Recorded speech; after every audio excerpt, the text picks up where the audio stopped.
चलिए अपने लिए क्लैप कर लीजिए जो होगा।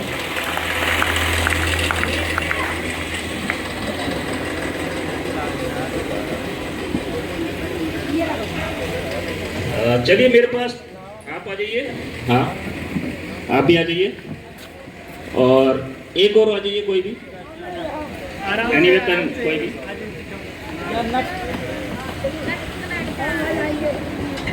चलिए लाइन में खड़े हो जाइए प्लीज। ओके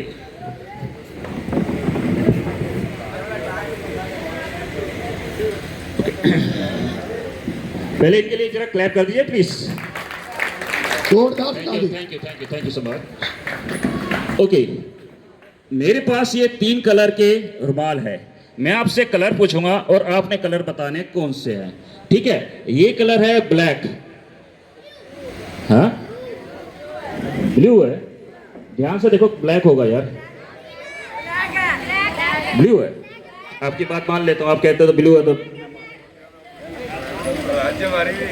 ये कलर वाकई में ग्रीन कलर होगा।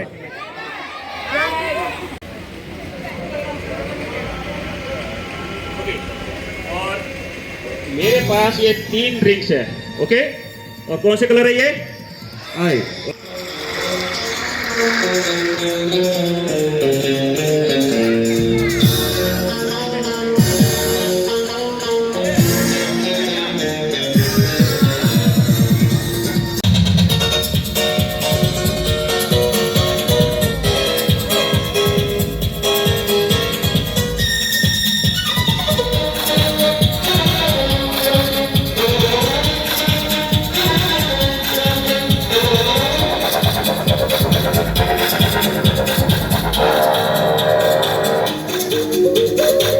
मंत्री प्रदेश साहेब सिंह वर्मा जी के प्राइवेट सेक्रेटरी हैं, वो पधार चुके हैं, उनका हार्दिक अभिनंदन है। जोर से एक बार ताली बजा करके उनका स्वागत करो।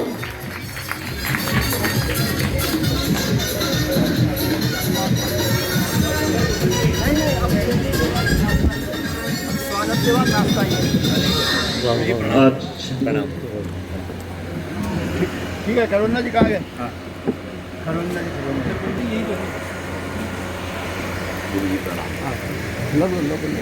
तो मैं इसके लिए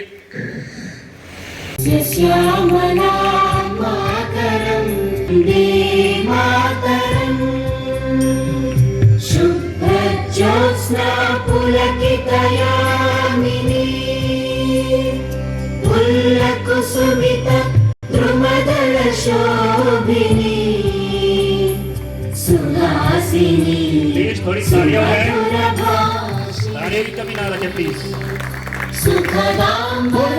ताली बजते रहे, ताली बजते रहे।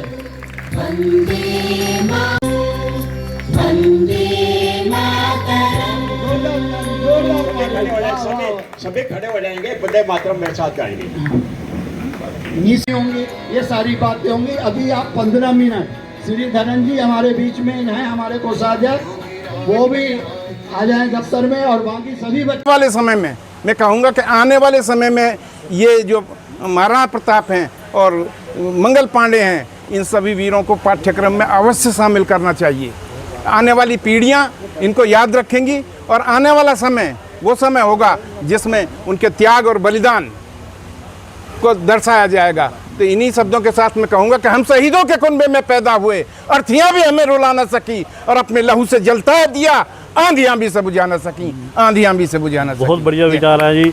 ये हमारा सबका खून भी जोश से ओत-प्रोत हो गया है और हम भी कुछ करने के लिए आतुर हो गए हैं, देश के लिए, राष्ट्र के लिए कुछ हम करें। तो बहुत धन्यवाद आपका। धौलाना 1384 बैसाख सुदी पंचमी दिन सोमवार को इस कस्बे की स्थापना महाराणा चूहड़मल ने की। जब दिल्ली पे मुगलों ने आक्रमण किया तो वहाँ से 2 भाई आए, चूहड़मल और छज्जूमल। चूहड़मल ने यहाँ 60 गांव बसाए जो साठा के नाम से जाना गया, और इनके दूसरे भाई छज्जूमल, रानी माँ ने कही कि थोड़ा सा आगे बसे तो हाथरस से आगरे की बेल्ट वो 350 गांव बसे। तो ये सौभाग्य की बात है कि हम उस परिवार में पैदा हुए हैं। ये मेरी बहन मिथिलेश है और ये बेटी आपका भी स्वागत है जी। बेटी चंद्रमुखी राणा है। और बेटी में भी बड़ा सभी सौभाग्य गुण है कि यहाँ उन पुण्यात्माओं में से तुम्हारे ये सुमन साहब भी हैं, हर साल प्रोग्राम करते हैं, बुलाते हैं। तो मैं यही कहूँगा कि आने वाले समय में इनको पाठ्यक्रम में रख के इनकी त्याग और बलिदान की जो गाथाएं हैं वो पाठ्यक्रम में होनी चाहिए। आने वाली पीढ़ियां से याद रखेंगी। और इसी के साथ में मैं कहूँगा वो सब मैंने बोली दिया आपके साथ। बहुत बहुत धन्यवाद जी, बहुत धन्यवाद। शिव माता जी आते आते इतना लंबा टाइम लग गया और आपकी वजह से इसी रेड लाइट में हमें काफ़ी लंबा टाइम लग गया।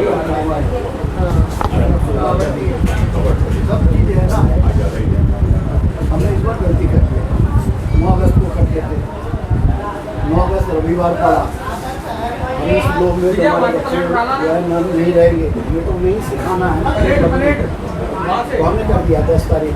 अब हम फंसे उल्टा, उधर विधानसभा चल रहा है, उधर पार्लियामेंट चल रहा है, सब मैसेज कर रहे हैं मैं मौका मिला जरूर आऊँगा। दोस्तों आज यहाँ हमारे श्री शिवनाथ योग आश्रम रमेश नगर, जो कि सूर्य मंदिर के नाम से भी प्रचलित है, यहाँ शहीदी स्मारक का बहुत ही विशाल और भव्य प्रोग्राम मनाया जा रहा है, जिसका शीर्षक रखा है ना जाग उठा है भारत 2026। इसमें हमारे शहीदों के, जो हमारे शहीद रहे हैं, जिन्होंने आज़ादी की लड़ाई में बहुत अपना महत्वपूर्ण योगदान दिया और अपने प्राण न्यौछावर कर दिए, उनके वंशज आए हुए हैं। अभी मैंने आपको श्री विजय सिसोदिया जी से मुलाकात करवाई, जो कि महाराणा प्रताप जी के वंशज हैं, 7वीं पीढ़ी हैं। और अभी आप मिलिए श्री रघुनाथ पांडे जी से, जो कि अमर शहीद श्री मंगल पांडे जी के वंशज हैं। रघुनाथ जी, आपका स्वागत है मंदिर के प्रोग्राम में। आप ज़रा अपने जो पूर्वज रहे हैं, जिन्होंने आज़ादी की लड़ाई में बहुत ही इतना महत्वपूर्ण योगदान दिया, उसके बारे में प्लीज़ कुछ बताएं। ये बात 1857 की है। 29 मार्च को जब शहीद मंगल पांडे ने बैरकपुर छावनी में बगावत शुरू की थी जी। जब उनको मालूम हुआ कि उस समय बंदूक को दांत से खींच के चलाना पड़ता था जी, और जिनको विश्वस्त सूत्रों से मालूम हुआ उसमें गाय और सुअर की चर्बी लगी हुई है, अच्छा जी, अंग्रेजों की चाल थी, तो उन्होंने बंदूक चलाने से मना कर दिया। तो इस पर सार्जेंट ह्यूम आए परिसर में, उनको गोली से उड़ा दिया। वो ये कोशिश किए कि अंग्रेजों के हाथ ना पकड़े जाएं, गोली चलाई अपने पर, लेकिन उनके टांग से गोली निकल गई और वो अरेस्ट कर गए। उन पर फौजी मुकदमा कायम किया गया और बहुत कम अंतराल के बाद ये तय हुआ 6 अप्रैल को फांसी की सज़ा सुनाई गई, 7 अप्रैल को फांसी दी जानी थी। लेकिन जो स्थानीय जल्लाद थे वो भी मंगल पांडे के साथ हो चुके थे। उन्होंने कहा कि हम इनको फांसी नहीं देंगे। तो चुपके से, धीरे से, बिना किसी बताए हुए कलकत्ता से 2 जल्लाद बुलाए गए। उनको बताया नहीं गया किसको फांसी देनी है, कब देनी है, कहाँ देनी है। और इस तरह से 8 अप्रैल 1857 को सुबह 5:30 बजे परिसर में उनको फांसी के फंदे पर लटका दिया गया। ये बहुत ही आपने हृदय विदारक बात बताई। और ये आज़ादी की लड़ाई की एक चिंगारी थी।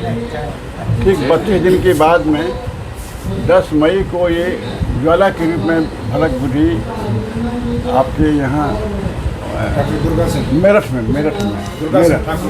दुर्गा सिंह ठाकुर। तो उस समय जो क्रांतिकारी थे, जितने सिपाही थे, उन्होंने भी काम करने से इनकार कर दिया। उनकी सारी वर्दी उठा दी गई और सबको घर भेज दिया गया वापस। तो 10 मई की क्रांति बड़ी एक ज्वाला के रूप में प्रकट हुई। सूर्यो अजायत सूत्रायुष्य प्राणस्य मुखा गनिरजायत दीपज्योति नमस्तुभ्यं दीपज्योति जनार्दनम दीपो हरतु मे पाप कार्याक्रम ज्योति नमस्तुते भू कर्म साक्षणे नमः भू दीप ज्योताय नमः भू बटुक भैरवनाथाय नमः ओम दीप ज्योति नमो नमः शुभम भवतु कल्याणम। उनकी कर्म भूमि से वो मिट्टी ला करके उस शहीद स्मारक के उस अस्थि कलश में जो है डाली गई है। मैं अज्ञान तिमिरनाशकः ज्ञान ज्योति प्रदायकः संस्कृत भाषा अनुरागिणः समुपस्थितः अध्यक्ष उपाध्यक्ष एवं समस्त जनों का हार्दिक अभिनंदन सुस्वागतम। मैं अपने दर्शकों को स्वस्ति वाचन के लिए आमंत्रित करता हूं। आप लोग आए और सबसे पहले जो है भगवान का स्वस्ति वाचन एवं समस्त टीम आप लोग आए स्वस्ति वाचन के लिए। अरिष्टाने में स्वस्तिनो बृहस्पतिर्दधातु प्रेषदशिवा मारुता कृष्णेमान्तरः सुदेशे सुरीरा शरीरा मनेरापि रक्षति देशा स्वधर्मानुरक्ता सुशीला शरणाय प्रियं भारत।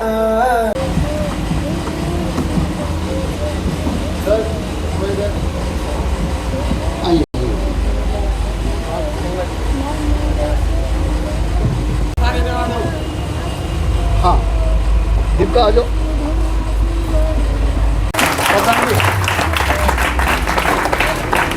आपका ऑपरेशन हुआ है अलका जी को जो जोन चेयरमैन है करोलबाग, जिसके अंतर्गत आपका यह महाविद्यालय भी आता है, इसकी सम्मानित कर रहे हैं अलका जी को। मातरम मातरम। मंगल पांडे जी के वंशज सम्मानित कर रहे हैं अलका जी को।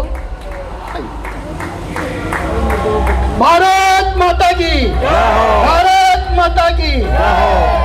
प्रधान आओ नहीं आओ। भारत माता की, भारत माता। वीर बलिदानी, वीर बलिदानी, वीर बलिदानी।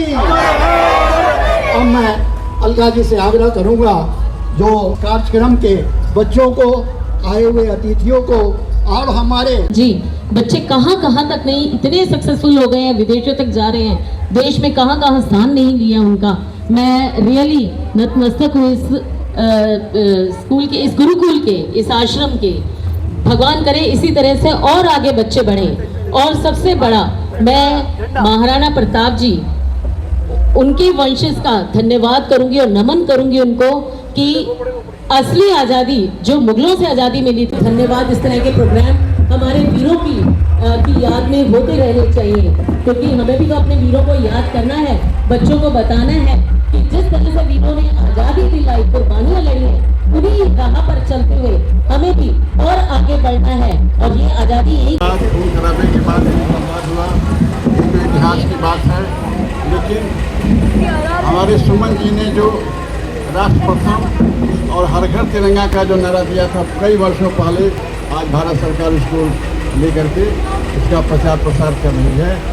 मैं इनका बहुत आभारी हूँ कि हमें समय समय पर याद करते हैं, विचारों का आदान प्रदान करने का सौभाग्य प्राप्त होता है। मैं भगवान से प्रार्थना करता हूँ कि दीर्घायु रहें, स्वस्थ रहें और इस तरह के प्रोग्राम करते रहें।